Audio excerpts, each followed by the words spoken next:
नमस्कार। संतोष की रिपोर्ट में आप सबों का स्वागत है। और आज हम संतोष की रिपोर्ट में चर्चा करने जा रहे हैं, ये कैसा संयोग है।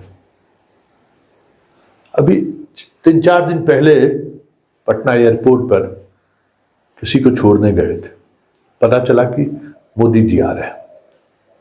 और उसी दिन सुबह मोदी जी ट्वीट किए थे कि मुझे कैंसर हो गया। बरबस कुछ रिश्ते ऐसे हैं जिनको आप भुला नहीं सकते।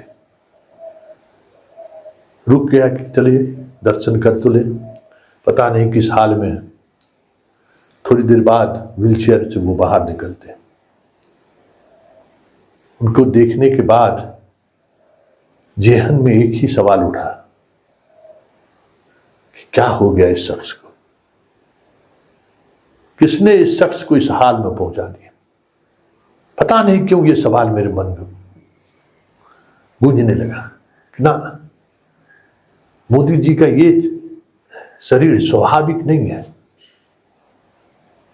कैसे अचानक 5-6 महीने के अंदर इस तरीके से इतना इस हाल में पहुंच जाएंगे कि अब जिंदगी और मौत से लगता है कि अब वो अंतिम दौर में जूझ रहे हैं। विचलित हो गया मन कि मोदी जैसा शख्सियत, सादगी वाली जीवन शैली, कभी कुछ उस तरीके से खाना पीना नहीं, होटल में खा, मतलब इतनी सादगी तो मैंने देखा ही नहीं है।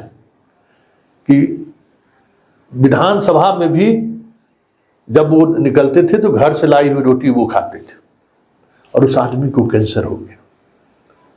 और इसी दौरान नीतीश जी के भी पास जाने का मौका मिला। वो पहचानने की कोशिश कर रहे थे, उनकी मन की बेचैनी साफ दिख रहा था कि वो कुछ कहना चाह रहे हैं।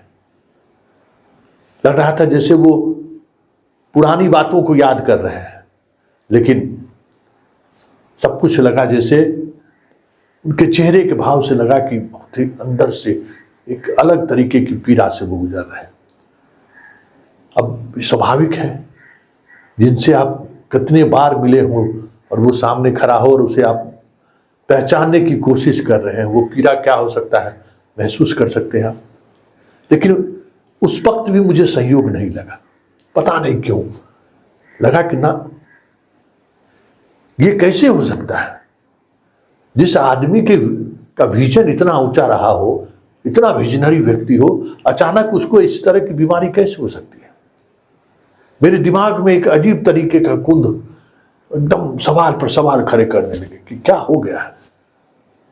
इसी सोच में गाड़ी से लौट रहे थे, पूरे रास्ते यही सोचते रहे, सुशील मोदी जी को देखिए, नीतीश कुमार को देखिए, हरेन पांड्या को याद करिए, गुजरात के पूर्व गृह मंत्री, उनकी हत्या, गोपीनाथ मुंडे का एक्सीडेंट होना, और एक्सीडेंट की वजह यह बताई गई कि दिल्ली के सड़कों पर पेड़ पौधा बहुत ज़्यादा घना हो गया है, इस वजह से रेड लाइट नहीं देख सका ड्राइवर।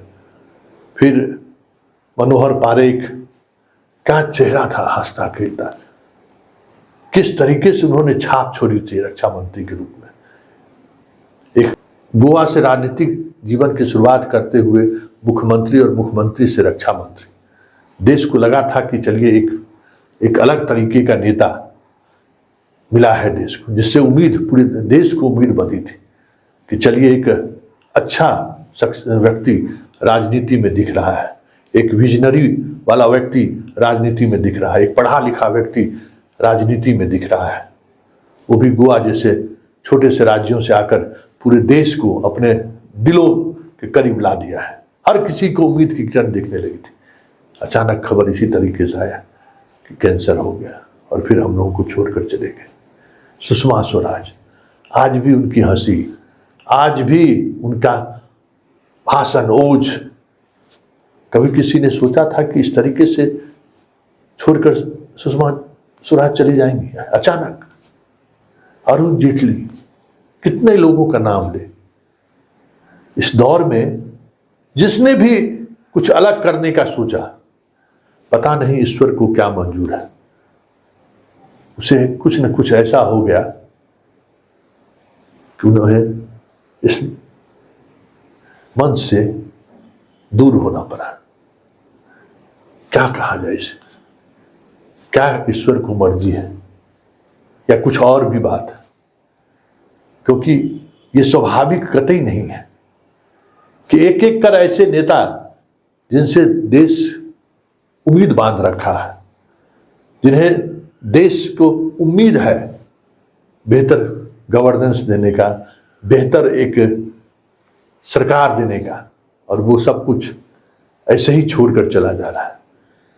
ऐसे में सवाल उठना तो लाजमी है कि यह स्वाभाविक चीजें हैं या फिर इसके पीछे कोई बड़ी वजह तो नहीं है।